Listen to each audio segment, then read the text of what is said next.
Welcome to the Master's Research Project for Dr. Matiza with the title Prognostic Indicators of Survival for Dogs Affected with the Respiratory Form of Canine Distemper Virus.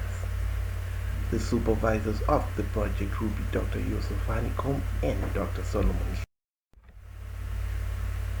Canine distemper is a highly contagious, life-threatening disease that affects dogs.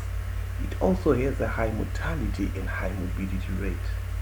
It is associated with a multiple cell tropism, which leads to a systemic infection affecting the respiratory system, the digestive, the cutaneous, and the central nervous system.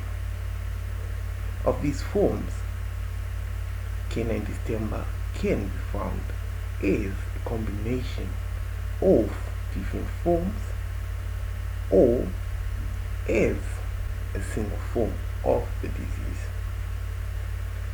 In a study in 2009, it showed that a third of canine distemper cases diagnosed with the neurological form of canine distemper had a previous history of other systemic forms.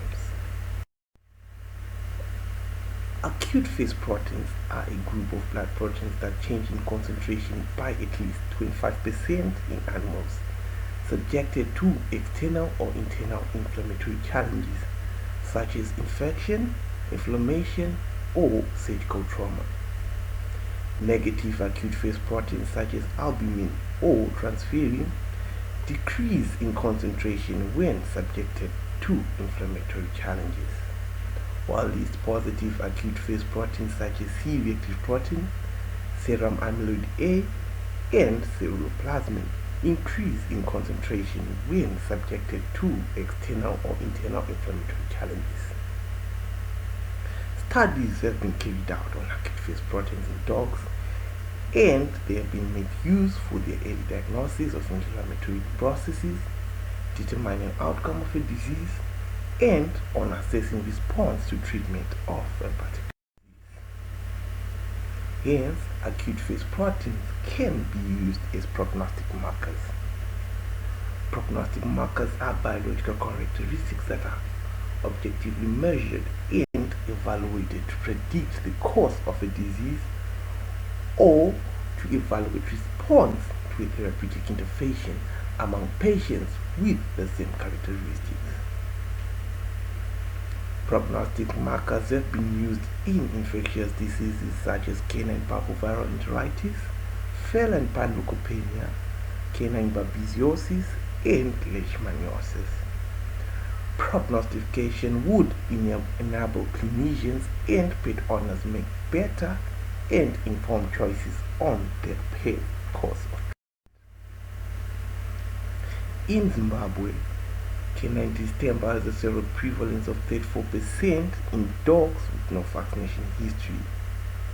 Also a seroprevalence of 82% in communal Zimbabwe, with high mortality rate of 50% in older dogs and 80%. To the author's knowledge, studies have been shown and conducted to show the effects of infectious diseases on C-reactive protein, but no studies have been documented on the effect of canine distemper on C-reactive protein. Also, studies have been conducted to determine prognostic factors of different diseases, but no studies have been conducted for canine distemper. Due to the high mortality rate and the high cost of treating canine distemper, reliable early determination of prognosis for canine distemper would be invaluable in determining whether to utilize valuable resources in the treatment of these animals and if treatment is ethical. Aim of our study is to determine prognostic indicators for canine distemper in dogs with the respiratory form of the disease.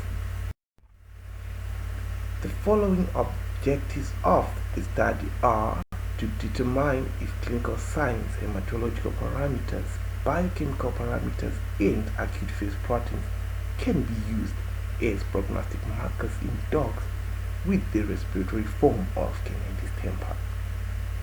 Also, to determine the relationship between clinical signs, hematological parameters, biochemical parameters, and C-reactive protein with survival rates and hospitalization time of dogs with the respiratory form of canine distemper. The hypothesis of the study. The null hypothesis of the study states that canine distemper patients with a greater than a twofold increase in C-reactive protein do not have a significantly increased odds of dying compared with canine distemper patients with C-reactive protein within the reference range. Canine distemper patients with a decrease in albumin do not have a significantly increased odds of dying compared with canine distemper patients with albumin within the reference range. Also, canine distemper patients with a change in hematological parameters, biochemical parameters, do not have a significantly increased odds of dying compared with canine distemper patients with parameters within the reference range. The alternative hypothesis of the study states that canine distemper patients with a greater than a twofold increase in C-reactive protein have a significantly increased odds of dying compared with canine distemper patients with C-reactive protein within the reference range. Canine distemper patients with a decrease in albumin have a significantly increased odds of dying compared with canine distemper patients with albumin within the reference range. Also, canine distemper patients with a change in hematological parameters and biochemical parameters have a significantly increased odds of dying compared with canine distemper patients with hematological parameters within the reference range and also the biochemical parameters within the reference range. Sample size was calculated using OpenEpi version 3 open source calculator, and a total sample size of at least 52 patients was calculated using the following assumptions. There will be a twofold increase in C-reactive protein. There will be a mortality rate of 60%, and the standard deviation was determined by Canu et al. 2019. Methodology. So on admission, each patient will be clinically examined and the data captured. A peripheral blood smear will be performed and analyzed to check if there are any hemoparasites that could cause bias in the results. Clinical examination would be performed on each patient daily until discharge or until the patient died.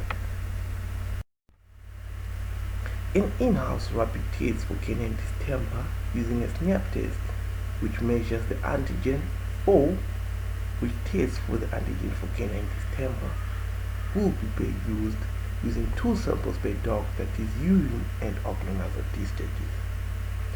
Dogs that are positive for canine distemper are then subjected to a neurological exam, which will be done as per University of Zimbabwe Veterinary Teaching Hospital protocol. Blood samples will be collected from the jugular vein with a 21 gauge needle and a 5mm syringe. Blood samples will be collected on admission, that will be day 0, day 1, day 2, day 3 post-admission. Data for clinical signs, hematological parameters, biochemical parameters, acute phase patterns will be captured on day 1, day 2, day 3 post-admission. Data collected is to be stored on Microsoft Excel and then transferred to Stata 11.1 statistical software for analysis. Odds ratio for the physical exam findings will be calculated. Difference on age, body weight, clinical signs, hematological parameters, acute phase proteins between survivors and non-survivors will be calculated using the student t-test. Multiple logistic regression adjusting for age, weight, and sex will be used to calculate association of C-reactive protein concentration and the relative changes in C-reactive protein concentration with the outcome, that is the survivors versus the non-survivors. Separate models will be used for C-reactive protein at day 1, day 2, day 3 post admission. Cox proportional hazards regression adjusting for age, weight, and sex will be used to calculate association between CRP, albumin, and hematological parameters and biochemical parameters against survival time. P-value will be equal to 0.05 in all calculations. Faculty ethics from the University of Pretoria and University of Zimbabwe will be applied for. Animal ethics approval from the University of Pretoria will also be applied for. Dogs will be subjected to a standardized treatment, which is according to the University of Zimbabwe Veterinary Teaching Hospital protocol. This will be the allocated budget for the study. And this will be the timeline of the study with the first draft of proposal in January 2020. Sample collection and sample testing between June and August 2020 with submission and marking of the study in April 2021.